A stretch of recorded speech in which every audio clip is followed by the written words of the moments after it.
আসসালামু আলাইকুম ওরহমতুল্লাহ। অনলাইন ভূমি উন্নয়ন কর বা এলডি ট্যাক্সের তিনটি ইম্পর্টেন্ট বিষয় নিয়ে আমি আজ আলোচনা করব। প্রথমটি হচ্ছে যে যারা ইতোপূর্বে অর্থাৎ ধরেন বাংলা 1429 বা ইংরেজি 2022, 2023 ইংরেজি অথবা 1430 বাংলা সালে নিজের প্রোফাইল খুলে মানে এলডি ট্যাক্সের জন্য রেজিস্ট্রেশন করে নিজস্ব প্রোফাইল থেকে খতিয়ান আপলোড করে হোল্ডিং অনুমোদন নিয়ে যিনি ভূমি উন্নয়ন কর পরিশোধ করেছেন তাদেরকে আবার প্রতি বছর অর্থাৎ বছর শেষে যেমন এবার বাংলা 1431 সাল বা 2024 ইংরেজি এই সালে কি আবার তাদেরকে হোল্ডিং অনুমোদনের জন্য প্রোফাইলে এই খতিয়ান এন্ট্রি বা আপলোড করতে হবে, এই বিষয়টি একটি ক্লিয়ার করে দেব। আর দ্বিতীয়টি হচ্ছে দর্শক যে আপনি আপনার প্রোফাইলে ঢুকে বাংলাদেশের যে কোনো ভূমি মালিকের যে কোনো এলাকার জমির বা হোল্ডিং বা খতিয়ানের তথ্য কিন্তু আপনি অনলাইনে অনায়াসেই যাচাই করতে পারবেন। তৃতীয়টি হচ্ছে দর্শক আপনার বাংলা 1431 যেটি সর্বশেষ 2024 সাল, এই 2024 সালের ভূমি উন্নয়ন কর অনলাইনে পেমেন্টের পর যদি এই রিসিপ্ট বা রসিদ প্রিন্ট করার পর যদি আপনি দেখতে পান যে আপনার সেই খতিয়ানে বা হোল্ডিংয়ের কিছু ভুল রয়েছে, সেটা নামের হতে পারে, দাগের হতে পারে, জমির পরিমাণে হতে পারে, তখন দর্শক কিন্তু একটু মানে ভূমি উন্নয়ন কর পেমেন্টের পর রসিদ প্রিন্ট করার পর কিন্তু কোনো ধরনের ভুল ধরা পড়লে এখন যে সিস্টেম তাতে কিন্তু সেই ভুল সংশোধন করা কিন্তু অনেকটা জটিল। এই এই কারণে আমি বলছি যে আপনারা আজ এই লাস্টের যে বিষয়টি যে ভূমি উন্নয়ন কর পরিশোধ করার পরে কোনো ভুল ধরা পড়লে সেই বিষয়টি সেই ভুল কিভাবে আপনি সংশোধন করতে পারবেন সেটি নিয়েও কিন্তু আজ আমি ক্লিয়ারলি আলোচনা করব। প্রথম বিষয়টি নিয়ে আমি একটু দেখাই দর্শক।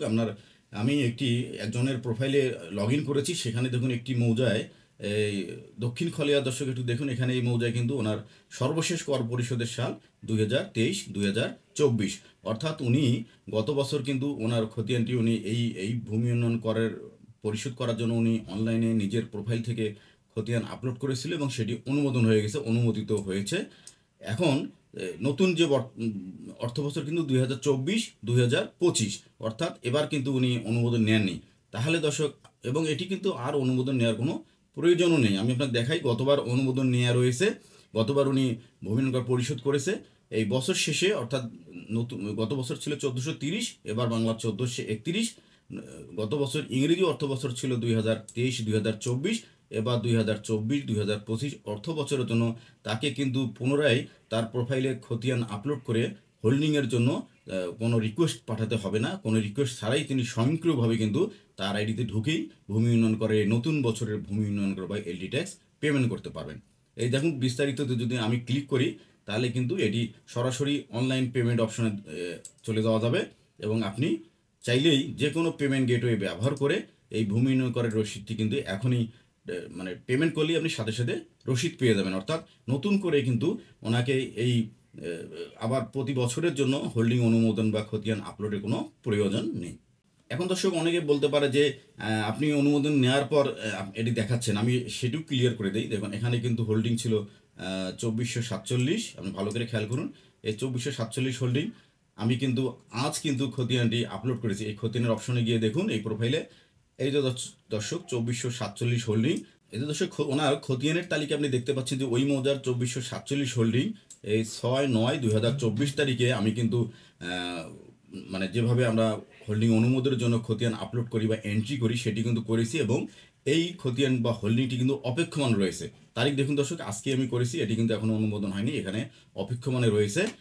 কিন্তু আমি কিন্তু আপনাকে একটু আগে দেখিয়েছি ওই হোল্ডিংটি কিন্তু অপেক্ষমান থাকা সত্ত্বেও, অর্থাৎ গতবার যে অনুমোদন আমি নিয়েছি সেই অনুমোদনেই কিন্তু আমি সরাসরি পেমেন্ট করতে পারছি। তাহলে দর্শক এটি ক্লিয়ার হয়ে গেল যে যে কোনো ব্যক্তি যদি একবার, সেটি যে বছরই হোক, যদি একবার তার কোনো হোল্ডিং বা খতিয়ান অনুমোদন ভূমি অফিস থেকে অনুমোদন নিয়ে থাকে তাহলে অনলাইনে তিনি বছর শেষ হওয়ার পর কোনো প্রকার অনুমোদন ছাড়াই নিজেই নিজের প্রোফাইলে ঢুকে স্বয়ংক্রিয়ভাবে সেই ভূমি উন্নয়নের রসিদটি কিন্তু পেমেন্ট করতে পারবেন। এবার দর্শক আমি দ্বিতীয় যে বিষয়টি দেখাবো সেটি হচ্ছে যে আপনি আপনার নিজের আইডি বা প্রোফাইল থেকে বাংলাদেশের যে কোনো ভূমি মালিকের খতিয়ান বা জমির তথ্য আপনি যে অনলাইনে যাচাই করতে পারবেন। বিশেষত এটি কিন্তু বেশি হেল্পফুল হবে যারা জমির ক্রেতা। ধরেন আপনি জমি কিনতে যাচ্ছেন, ব্যস্ততার কারণে আপনি আগে যেমন সশরীরে ভূমি অফিসে গিয়ে এই ওই ব্যক্তির হোল্ডিং বা খতিয়ানের তথ্য যাচাই করতে হতো, এখন কিন্তু সেটি আপনি অনলাইনে করতে পারবেন। পাশাপাশি যারা ব্যাংকার যারা কোনো ব্যক্তিকে নির্দিষ্ট জমির মর্গেজ রেখে ঋণ দেন, সেই ব্যাংকাররাও কিন্তু কোনো ভূমি অফিসে না গিয়েই নিজের প্রোফাইল থেকে কিন্তু ব্যাংকে বসেই কিন্তু সেই হোল্ডিং বা জমির তথ্যটি সঠিক রয়েছে কিনা উনি অনলাইনে যাচাই করতে পারবেন। এর জন্য আপনাকে দর্শক করতে হবে, আপনার প্রোফাইলে ঢুকে প্রতিনিধির পেমেন্ট যে প্যানেলটি বা অপশনটি রয়েছে এখানে আপনি চলে যাবেন। এই প্রতিনিধির পেমেন্টে ক্লিক করলে কিন্তু একটি অপশন আসবে। দেখুন দর্শক, প্রতিনিধির পেমেন্ট ক্লিক করার পর বিভিন্ন প্রথমে আপনি এখানে আপনার বিভাগ, আমি ঢাকা বিভাগের একটি জমির তথ্য সিলেক্ট করি, জেলাও ঢাকা দেব। এরপর উপজেলা ধরুন ধানমন্ডি। এরপর মৌজা চলে এলো, মৌজা ধরুন ধানমন্ডির প্রথমটি ধানমন্ডি 10-এর একটি কোনো দেখি আমরা যে ধরেন 110 একটি হোল্ডিং ধানমন্ডির 10-এ আছে কিনা সেটি দেখি। দর্শক দেখুন, সরাসরি আমি কিন্তু লেখার পর সাথে সাথে কিন্তু ওই হোল্ডিংটির তথ্য চলে এসেছে ওই খতিয়ানের। ওনার এখন এই যে বিস্তারিত অপশনে যদি আপনি ক্লিক করেন দর্শক, তাহলে কিন্তু ওই হোল্ডিং, মৌজার নাম, জমির পরিমাণ, দাগ নাম্বার, কতটুকু জমি রয়েছে, কত সাল পর্যন্ত ভূমি উন্নয়ন কর পরিশোধ রয়েছে সেটি কিন্তু হুবহু দেখা যাচ্ছে। তাহলে দর্শক এটি কিন্তু অবশ্যই একজন জমির ক্রেতা বা যারা ব্যাংকে ঋণ প্রদান করেন তা মানে যাচাই করার জন্য ভূমি অফিসার সরাসরি যেতে হচ্ছে না, অনলাইনে ঘরে বসেই তারা কিন্তু এই কাজটি করতে পারবে। অবশ্যই এটি কিন্তু খুবই একটি গুড নিউজ। এবার দর্শক সর্বশেষ যে বিষয়টি আমি দেখাবো সেটি হচ্ছে যে কোনো ভূমি উন্নয়ন করের রসিদ প্রিন্ট করা বা এলডি ট্যাক্স পেমেন্টের পর রসিদ প্রিন্ট হওয়ার পর যদি আপনি দেখতে পারেন যে আপনার কোনো ধরনের ভুল রয়েছে, তখন আপনি কী করবেন আমি একটু বলে রাখি যে আপনি কিন্তু আমার একটি অনুরোধ থাকবে যে কোনো ভূমি উন্নয়ন কর অনলাইনে পরিশোধ করার আগে আপনি আপনার কিন্তু হোল্ডিংটি বিস্তারিত দেখে নেবেন যে সেখানে কোনো ভুল ত্রুটি রয়েছে কিনা। যদি কোনো ভুল ত্রুটি থাকে তাহলে কিন্তু আপনি পেমেন্ট না করে সেটি অনলাইনে আপত্তি জানিয়ে ভূমি কর্মকর্তার কাছ থেকে সেই ভুল সংশোধন করে তারপর আপনি এলডি ট্যাক্সটি পেমেন্ট করবেন এবং রসিদ প্রিন্ট করবেন। তার আগে কিন্তু আপনি এটি পেমেন্ট না যাচাই করে, আমি আবার বলি, যদি না যাচাই করে আপনি মানে অনুমোদন পাওয়ার সাথে সাথে যদি প্রোফাইলে ঢুকে ভূমি উন্নয়ন কার্ড পেমেন্ট করে দেন, তাহলে কিন্তু রসিদ প্রিন্ট হওয়ার পর ভুল ধরা পড়লে এই ভুল সংশোধন কিন্তু এখন অনেকটাই জটিল এবং আপনাকে কিন্তু বেশ কিছুটা হ্যাসেলের সম্মুখীন হতে হবে। আমি তার কারণটা আমি বলি, সিস্টেমের কারণেই কিন্তু অনেকটা হ্যাসেলে আপনাকে পড়তে হবে।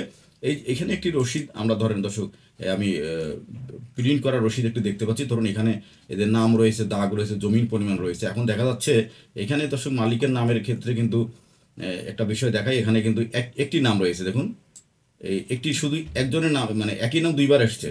দেখুন এই বাচ্চা মিয়া, আবার বাচ্চা মিয়া, 1 নম্বর নামও বাচ্চা মিয়া, 2 নম্বর নামও বাচ্চা মিয়া। আসলে কি এটি হওয়ার মানে একই নাম দুবার কিন্তু হবে না। এখানে আসলে দুইজন মালিক ছিল এবং দুটো আলাদা আলাদা মালিকের নাম ছিল, কিন্তু দেখা যাচ্ছে যে আমি পেমেন্ট করার পর দেখতে পাচ্ছি যে আমার একই নাম দুইবার এসেছে। তাহলে এখন কি হবে দর্শক?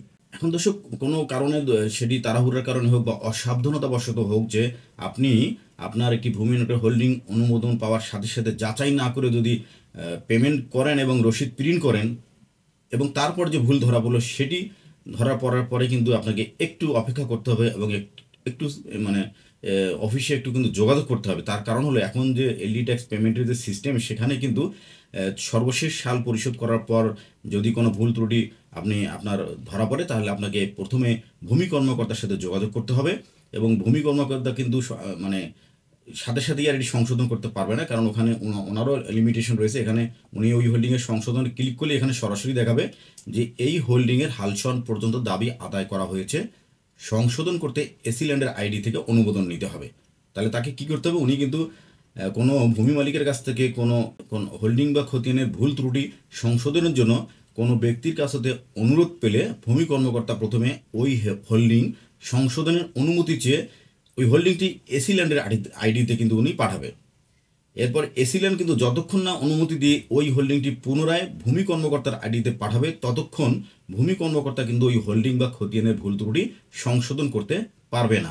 অর্থাৎ এই প্রক্রিয়াটি কিন্তু কিছুটা হলেও দর্শক একটু সময় সাপেক্ষ, কারণ হলো এসিলেন্ডারও অনেক সময় ব্যস্ত থাকে, যে চাইলেই আপনার সাথে সাথেই কিন্তু উনি এই অ্যাপ্রুভটা দিয়ে আবার ভূমি কর্মকর্তা আইডিতে পাঠাবে, এটি সবসময় সম্ভবও হবে না।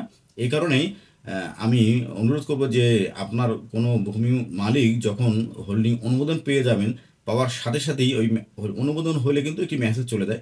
এই মেসেজ পাওয়ার সাথে সাথেই কিন্তু আপনি ভূমি উন্নয়নটা পরিশোধ করবেন না, না করে আপনি হোল্ডিংটা একটু যাচাই করে তারপর আপনি পরিশোধ করবেন। আমি দেখে যাচাই করার আপনার সরাসরি উপায় হলো যে আপনি একটু বিস্তারিত অপশনে চলে যাবেন। বিস্তারিত অপশনে গিয়ে এখানে কিন্তু আপনার হোল্ডিং নম্বর, খতিয়ান নম্বর, মালিকের নাম, দাগ নাম্বার, জমির পরিমাণ, শ্রেণী সব কিন্তু লেখা রয়েছে, বা দাবির সাল, এগুলো দর্শক আপনি সব কিন্তু যাচাই করবেন। যেখানে আমি বলি যে দেখুন একই নাম কিন্তু দুইবার আসছে, অথচ মালিক ছিল দুটো, আলাদা আলাদা নাম হওয়া উচিত ছিল, তা না হয় দুটো নাম একই নাম দুইবার আসছে। তারপরেও কিন্তু পেমেন্ট করার পরে এই ধরেন যে ভূমি কর্মকর্তা এবং এসিলেন্টের কাছে আপনাকে রিকোয়েস্ট পাঠাতে হবে এবং অনেকটা সময় আপনার অপ্রয়োজনে চলে যাবে। এ কারণেই আপনি অনুমোদন কোনো হোল্ডিং পেলে সাথে সাথে পরিশোধ না করে তার আগে একটু অবশ্যই যাচাই করে নেবেন, তাহলে আপনাকে কোনো ধরনের ভোগান্তিতে পড়তে হবে না।